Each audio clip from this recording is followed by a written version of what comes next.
একজন সাহাবী তাবিজের ব্যবসা করেন নাই। ঝাড়ফুঁক করেছেন, ঝাড়ফুঁক করা জায়েজ আছে, রাসূলুল্লাহ করেছেন, সাহাবায়ে কেরাম করেছেন। ঝাড়ফুঁকের জন্য কোরআনের মধ্যে 2টা সূরা শুধু ঝাড়ফুঁকের জন্যই আল্লাহ নাজিল করেছেন, একটা সূরায়ে ফালাক আর একটা সূরায়ে নাস। সুবহানাল্লাহ বলে।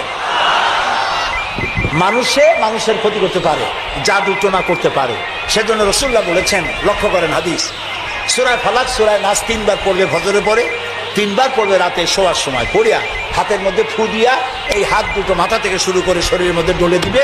রাসূলুল্লাহ নিজে এটা করতেন।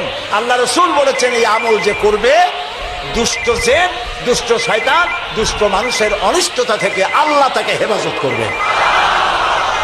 সুতরাং এই তাবিজের ব্যবসা ছাড়া উচিত এবং সব রকমের শিখ থেকে মুক্ত হওয়া উচিত। তাহলে আল্লাহ তাআলা আমাদের প্রতি রহম করবেন। আল্লাহ তাআলা জিজ্ঞেস করছেন, ছেলে মেয়ে, সুস্থতা অসুস্থতা, মানুষ